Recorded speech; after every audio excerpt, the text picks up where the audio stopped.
Good evening. Welcome, ladies and gentlemen. Got another video for you today. We're going to be talking about no matter how successful, educated, accomplished, or rich a black man is, to black women, he ain't shit and never will be shit.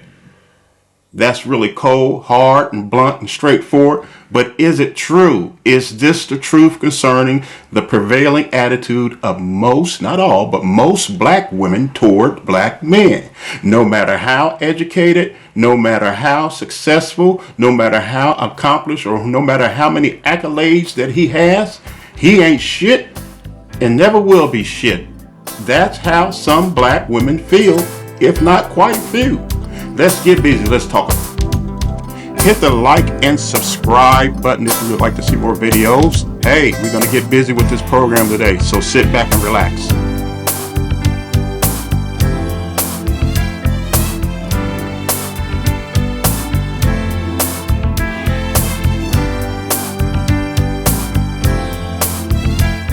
You're listening to the Hear Me Out broadcast with S.W. Griffin. Hit the like and subscribe button.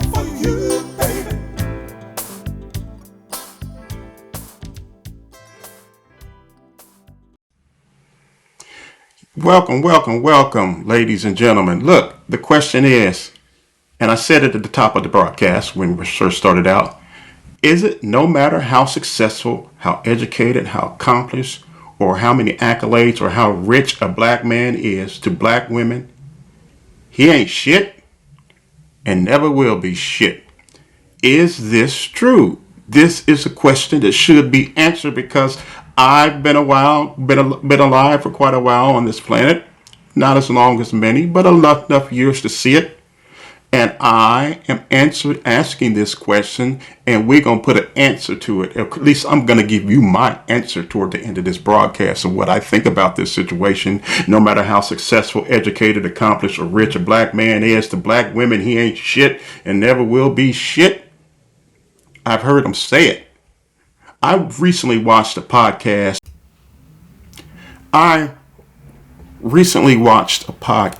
On Twitter with Tiffany Cross. And she had a woman on there talking about that she had been married twice and she didn't have anything against any of her relationships. But then she went on to say, we don't like to hear women coming to our little groups talking about how good their man is because we know these niggas ain't shit. We know they ain't shit.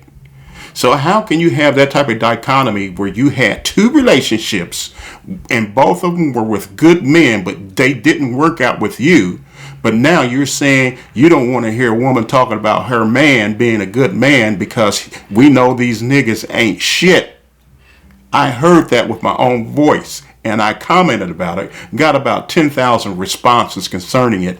These people are blind and they don't know where they're going. Some of these women are just flat out blind. You can't have an attitude that black men ain't shit and you having two relationships, two failed marriages with black men that you admitted were good relationships. So who screwed them up? Who left? Who left the relationship? You did. You did because it was out of disrespect. It was out of a ingrained disdain for black men. And I've seen this my entire life with black women. I come from a family of 12 children, 5 brothers and 6 sisters from a 2-parent home. My mom never worked. She never had to work. My dad owned 2 businesses. He worked from sun up to sundown, taking care of us. As I got older, I helped him in his businesses. And I can tell you for sure that I, witnessing the 7 women in my household, these 7 women all had an attitude toward black men that black men weren't shit. That's their prevailing attitude. And my mom, God rest her soul, was the ringleader in it. She was the ringleader. Now that's my anecdotal experience concerning the matter. That's my personal anecdotal experience. But I have seen this play out in public in many black men's lives that the black women that they were with did not respect them.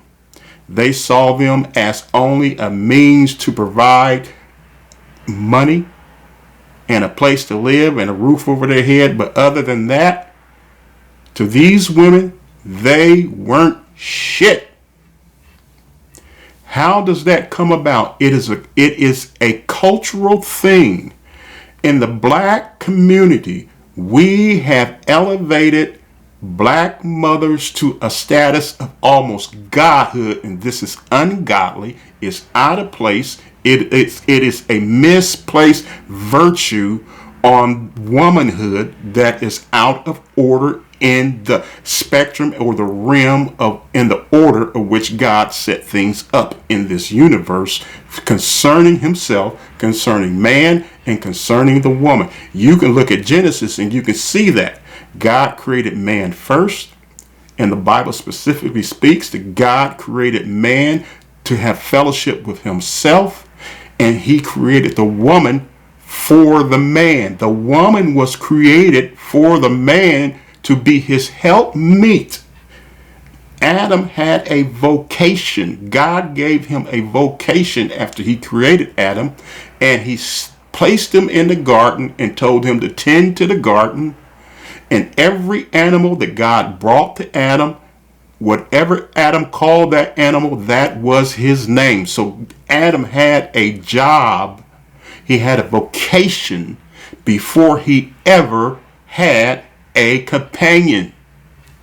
God wants a man to fulfill or get involved in his vocation, his calling, before the woman comes along. And when the woman comes along, her purpose is to be a helpmate, a helpmeet, or to help the man meet his calling, to fulfill his calling.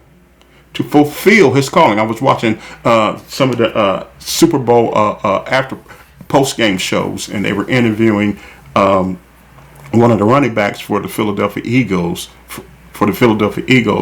and him and his fiance was there, and I think she was white.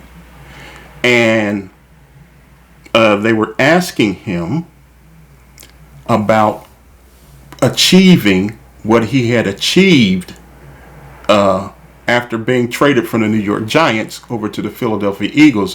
And it blew me away that they asked her the same thing, and she said, I was happy to help him achieve it. I'm excited for him because I'm here to help him achieve the things that I was just as happy to see him achieve it as him achieving it. So a woman is fulfilled when she is helping her man to achieve his goals, to achieve the calling that God has placed on his life. The whole feminist movement thing is an unbiblical principled thing altogether, and all it's doing is screwing up society. All it's doing is screwing up society. God never called women to be their own little, air quotes, I'm putting air quotes on this, God to themselves. God never called women to do that. A woman is fulfilled when she has a man that she is helping and being a helpmate to that man. That's when she is satisfied, because that's what she was created to do. See, God is not going to give you a purpose outside of what he's created you to do. God didn't create whales to walk on land. That's not what he created them to do. God didn't create fish to swim out of water. That's not what he called them to do. They are created to fulfill the purpose that he put in them to do, that he designed for them to do. And a woman is not designed to be by herself and to be alone without leadership and without fulfilling her call. Her call is to help him to fulfill his call. We've got this thing backwards. Women are not called to fulfill their own purposes by themselves. Their purpose is to be a helpmeet to a man. That may sound man, or that's so male chauvinistic. That's so outdated. Well, what you gonna say? It's how God created things. You gonna sit here and try to tell God that He don't know what the hell He's doing? I don't know what I'm doing. You don't know what you're doing. But God knows what He's doing, and He wrote a handbook called the Bible and placed everything in that handbook for us to live by and to follow, so that we can have prosperous, productive, and fulfilled, happy lives. And when we don't follow that book, we have unfulfilled, unhappy lives. That is just how it is. Now, there's some statistics that say by the year 2045, 50% of all females will be single.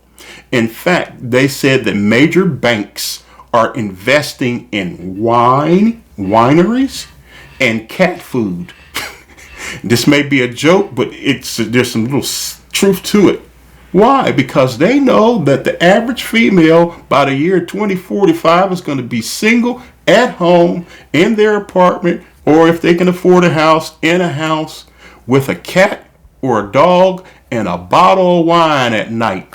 Why? Because this whole feminist thing and I want what I want, and the big lie that has been told for years, happy wife, happy life. That's not what the Bible teaches. God has never said that in His Word, that if the woman is happy, the marriage is happy. The Bible created the woman to be happy when she's helping her man to fulfill his call. When she's helping him to become the man that he's supposed to be, that God placed in his life to be. That's when she is happy. And when this lady, this woman that was the fiance of this running back for the Philadelphia Eagles, said that she was thrilled to see him accomplish his goals, that was a prime example of a woman understanding her role. She was fulfilled in seeing him being fulfilled and fulfilling the dream that he had of winning a Super Bowl. That is what it is all about. Now, if you want to really go deep and technical into this, of what a woman's role, all through the Bible, we have examples of men of what they're called to do in life. We have men all through the Bible that you can see what a real man is supposed to act like. But in Proverbs, the 31st chapter, starting at verse 10, all the way to verse 31 of that chapter, Proverbs 31, verses 10 to 31, it talks about the virtuous woman. And it gives a list of the things that a virtuous woman does. She plants a garden. She buys a field. She's prosperous. She's up early in the morning watching over her children. Her children call her blessed. Her husband is known in the gates of the city. He is blessed by having her by his side because she's a virtuous woman that he can trust. And it says that he puts her trust in her safely and trusts her all the days of his life. That's a Proverbs virtuous woman. God put that in the Bible so women would understand what their roles are to a man. But we ignore that altogether. Now you got women out here, well, you're the provider. You're supposed to provide. God never created us to provide every need for a woman. He created the man to be the leader, the head of the household, and the woman to be by his side to help him meet his goals in life. She has a job to do. She's not just there for decorations and looking good. And if you read Proverbs 31 verses 10 through 31, she is a working woman. She's smart enough to buy a field and sell it. She's smart enough to buy a field and plant vineyards in the fields. I mean, this is a working woman. This is the virtuous woman. But you don't hear women today talking about that because they done bought into the lazy whore trap of these 304s on the internet talking about what they think a woman should get out of a man. If he ain't got $1 million, well, there's men out there, very few men out there make over $100,000 or $500,000 a year. Less than 10% of the men in the United States make. There's only about 1 to 5% of the men in the United States to make over $350,000 to $500,000 a year or more. And you got all these women. There's 42.8 million single women in the United States. And they all want a man that makes over 6 figures. Well, guess what? There's not enough to go around. There's not enough of them. Your job is not to be looking for a rich guy. Your job is to be looking for a guy who's got something on his mind so that you can get with him and y'all build together. But people don't want to build together anymore. They want everything handed to them. Women today don't want a man unless he's already crossed the finish line with the gold medal and he's got the bag or he's already got the cash and he's already, well, guess what? If you don't get him early, you don't get one, because he's got standards too, and his standards is he's not gonna take no 304 whore that's been ran through, that's had over 50 bodies. He don't want that. He's worked too hard to settle for that, and if that's who you are, you're gonna miss out. Now, here's a fact that some of you women need to understand out there, is that the studies have shown that if a woman has had more than 5 sexual partners within one lifetime, her chances of getting married and having a successful long-term marriage is dropped to 20%. She's raised her percentage of failing in a marriage by 80% by sleeping with over more than 5 men.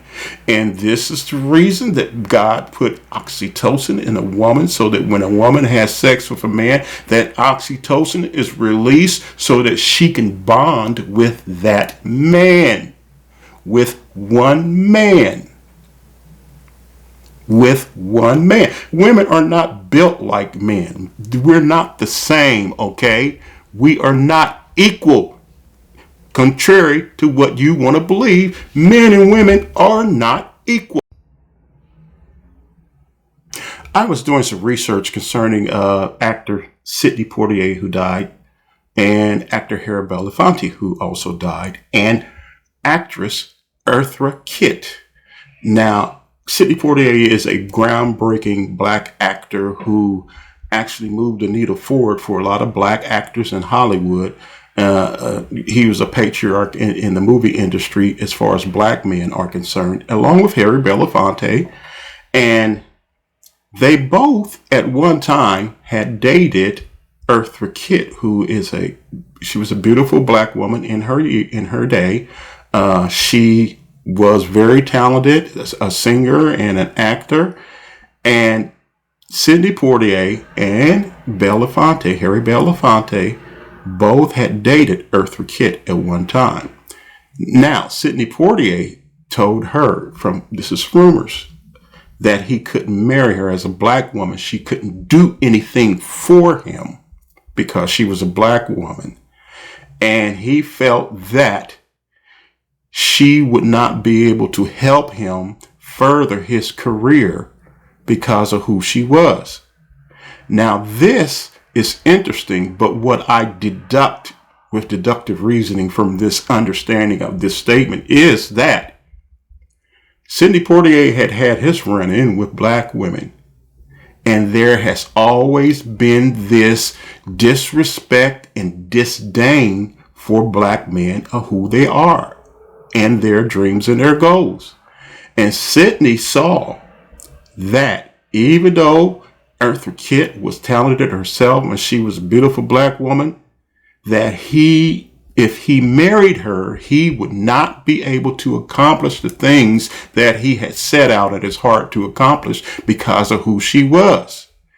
And who she was she was a beautiful black woman, but she was a black woman like most, not all, but most black women have a disdain, a disrespect. It's underneath. It's hidden underneath, but it's there. And Sidney noticed it. That disrespect for him as a black man, he couldn't marry her and accomplish his goals in life. And so he never married her. He never took the relationship any further. Of course, we all know that Sidney Poitier went on to marry a white woman. His wife was white. Harry Belafonte also had a relationship with Eartha Kitt. Eartha Kitt and Harry Belafonte didn't marry either. And and you can look on her Twitter page, and she talks about this relationship. And I think if you look at what she says about it, she's probably still deeply hurt from this relationship with Harry Belafonte to this very day. But Harry Belafonte was married 3 times, and all 3 times, I think his wives were all white. In fact, he had married a Jewish woman at one point. But his last marriage, I think, was like in 2010 or 2011, and she was white also.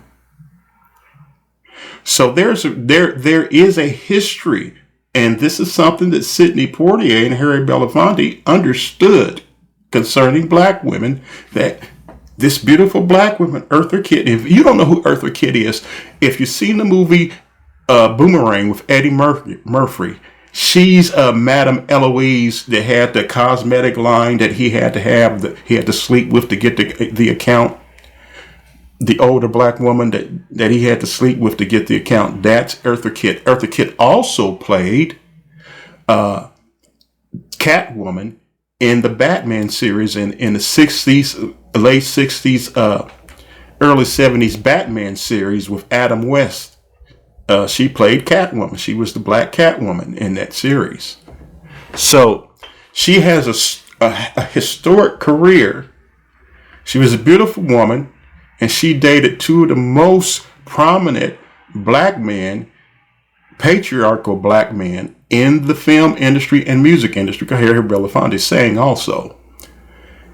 And they both did not want to marry her. And it was because there was this disdain, this disrespect, this inner disrespect that was underneath the surface, and they saw it and they backed away from having anything to do with her as far as a marriage relationship was concerned. They married white women. Now, I'm going to bring this home.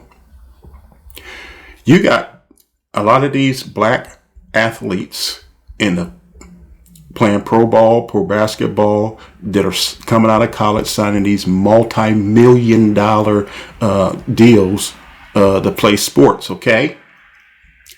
And a lot of them are dating and have married white women. Now, here's the thing about this. When these guys are in high school grinding because they want to play sports and keeping their bodies in shape and doing the best they can, the black women see them. They see them. But here's the difference between why they're marrying white women and not marrying the black women. The white women get with them while they're hitting the tracks, while they're struggling. And the white women say, this guy is good. He's going to be something. And I'm going to encourage him right now. And when he crosses the finish line, I'm going to be there too. I'm going to be his woman. That's what they're playing the long game. They are playing the long game, and black women are playing the short game. Black women are saying, yeah, well, when you get your big contract and you cross the finish line and you get your gold medal and you get the gold bag with all the money, look me up. No, he's not going to do that. He's not going to do that because he sees you not loyal. He sees you are not a helpmate. Where these white women, these Latino women, and these Asian women are playing the long game. They're saying, we're going to be your helpmate. We're going to encourage you. We're going to bring you your lunch while you're on the practice field. We're going to even buy your lunch from time to time. But the black women are saying, I ain't paying for his lunch. He ain't nobody. He just a nigga. See, here's the thing about it. And I'll go back to the subject concerning Tiffany Cross having that woman on there talking about, we don't want no men, them girls come around us talking about they black man because we know them niggas ain't shit. Well, if we ain't shit, and these black men you see that are getting these big contracts, they weren't shit in your eyes either. But now you're pissed off because they got a white girl. They married a white girl. Now you're pissed off because they got a Latino girl or an Asian girl. And those girls, those women are reaping the benefits that you could have been reaping if you had saw them in their infancy, in their talent at the beginning and stood by their side. But you didn't want to do that. You told them, nigga, when you get the shit, come back and see me. He ain't doing that. He ain't going to do that. Ain't no man going to do that. No man is going to come back and get you when you thought he wasn't shit at the beginning. He ain't coming back for you. He's going to grab the lady that respected him from day one, that was able to see his ability from day one and get behind him and encourage him. That's who he's going to marry. That's who's going to live in that big mansion that he's able to buy now. That big 21,000 square foot mansion that he lives in.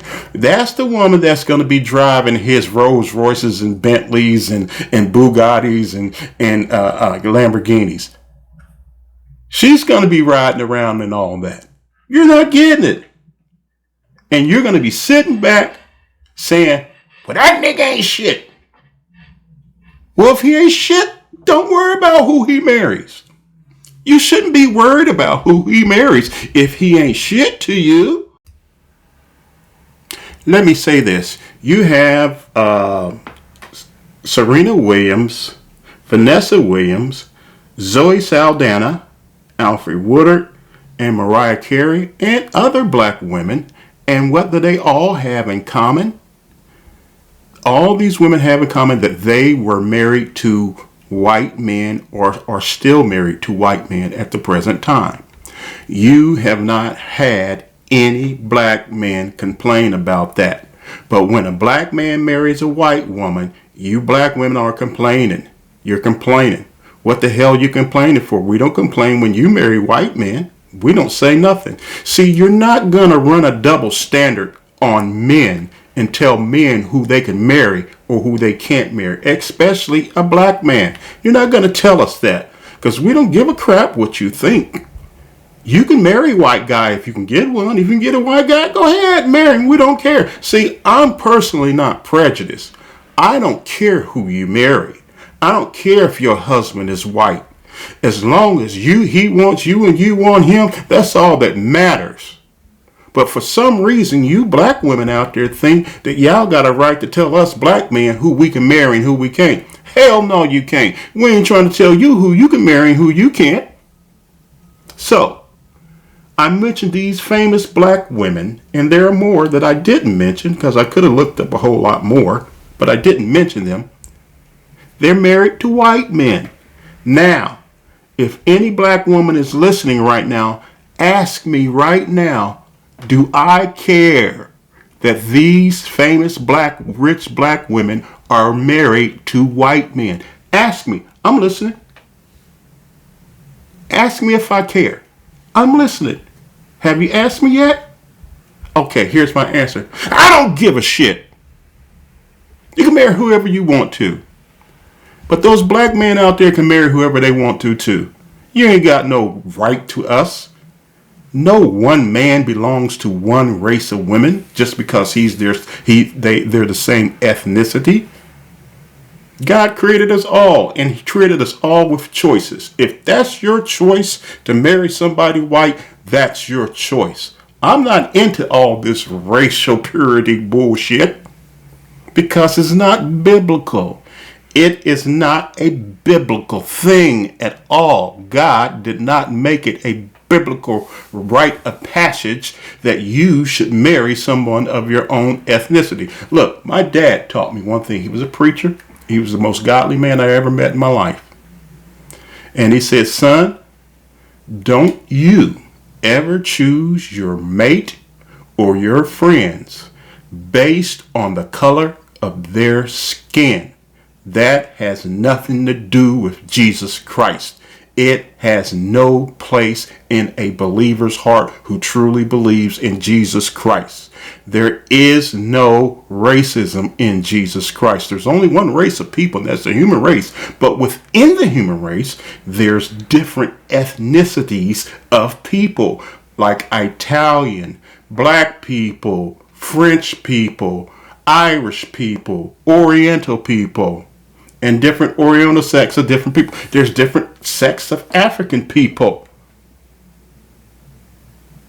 So all that stuff is irrelevant. Did you know? Why don't you read your Bible and read Numbers, the 12th chapter, and read that Moses was married to an Ethiopian woman, and his sister Miriam started a big kerfuffle about it all, saying that you ain't a man of God because you married a black woman. And God got angry and called those three out. He said, Miriam, Aaron, and Moses, you three come out. And God came down in a pillar of a cloud and stood in the door of the temple and told them, said, Moses ain't a regular guy. He ain't no regular prophet. So why were you not afraid to speak bad about Moses?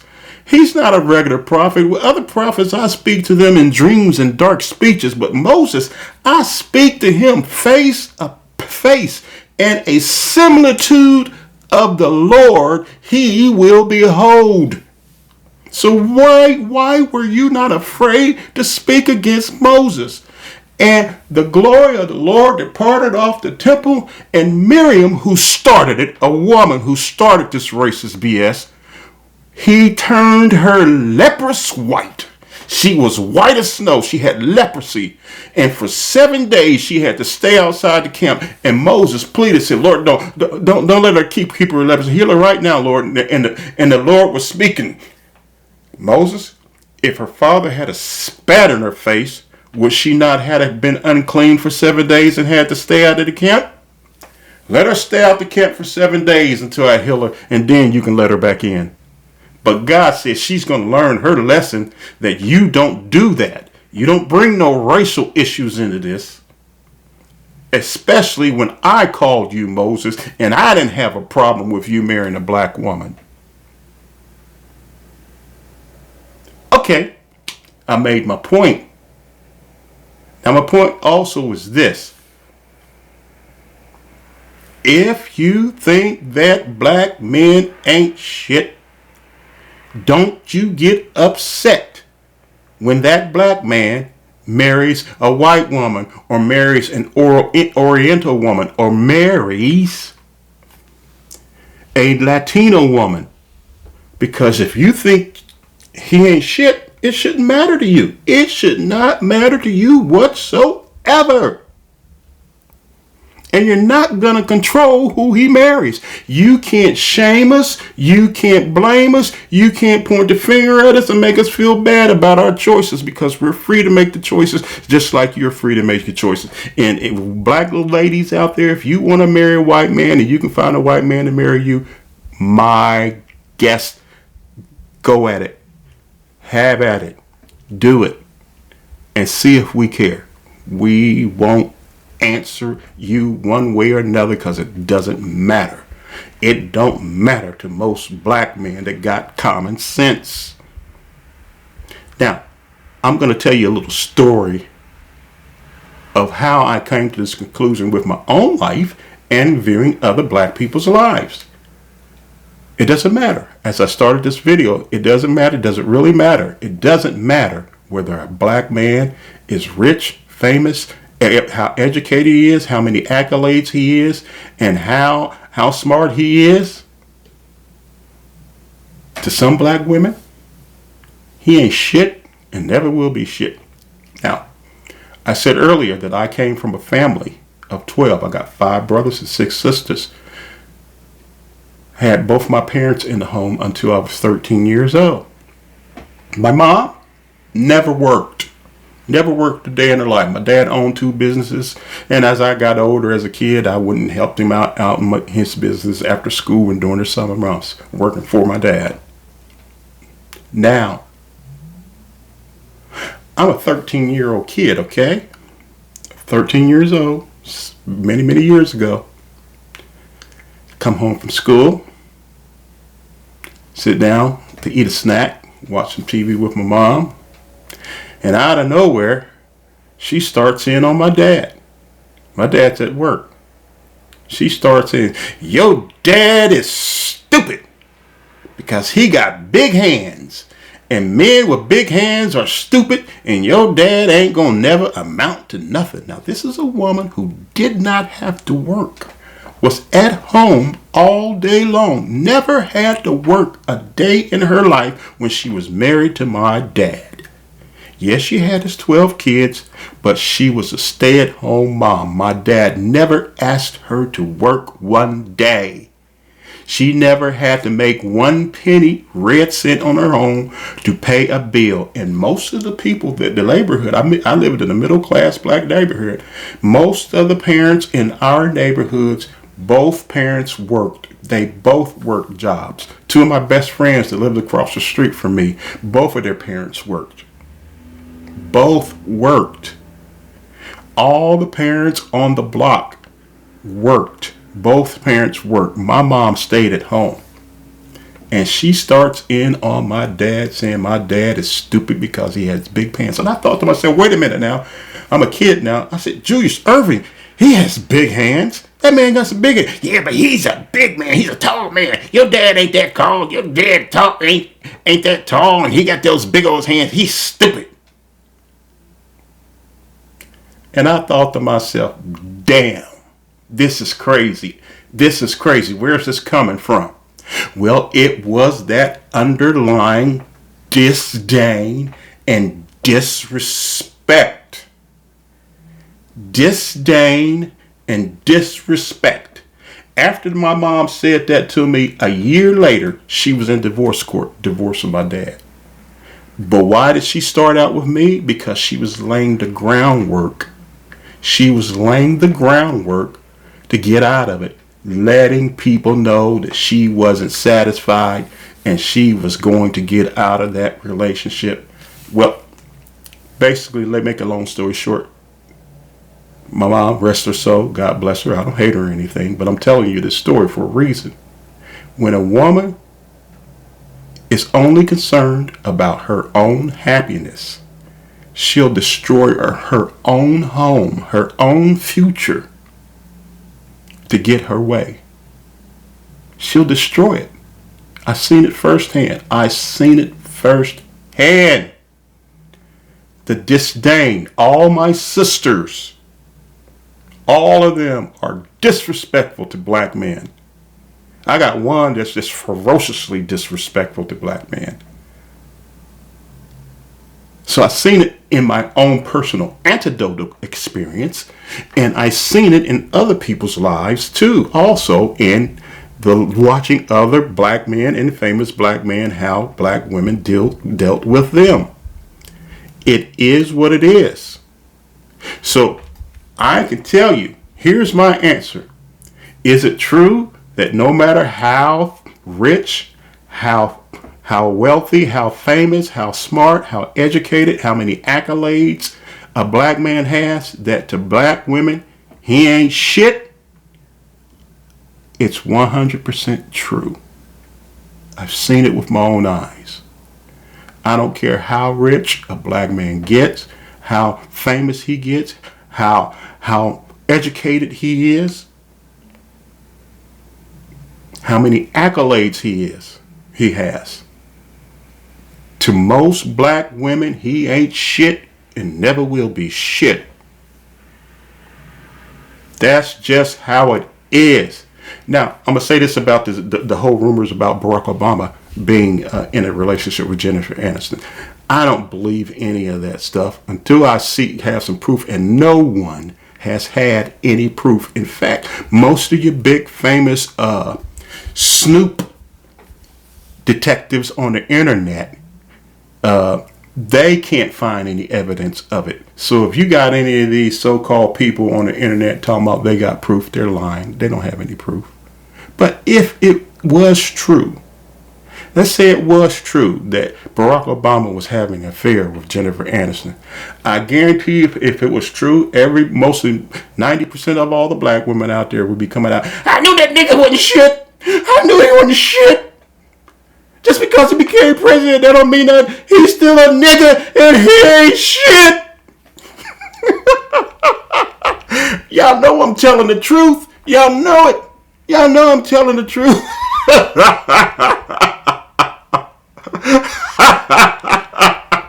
Y'all know it. I done seen it firsthand in my own personal anecdotal experience and looking at other black people's lives. I've seen it firsthand, and it's the truth. No matter how famous, no matter how rich, no matter how educated, no matter how many accolades he has, to black women, a black man ain't shit and never will be shit. So you guys just think about that. Think about it. It is what it is. I'm telling the truth. I'm the truth detector. And I'll lay it on the line, Jack. I'll lay it all on the line because I ain't afraid to tell the truth. And you shall know the truth, and the truth shall make you free. Not set you free, make you free. The word in the Bible that says make actually means the same thing that when President Lincoln sent out the Emancipation Proclamation. It's a declaration of the law that you have been set free by the weight of the law. The truth will make you free by the weight of who it is to set you free. By the weight of the law of truth, you shall be set free, made free, forced to be free. It's a proclamation. It's a declaration and a proclamation. It's an emancipation by law. You'll be made free. So you guys have a good one. That's all I have for today. God bless. If you like the video, hit subscribe and hit the like button. Dislike, I don't care. Give me your comments. Throw it all at me. It don't make no difference to me one way or another. I'll answer you back, and I'll tell the truth like it is. It is what it is. God bless. Peace out.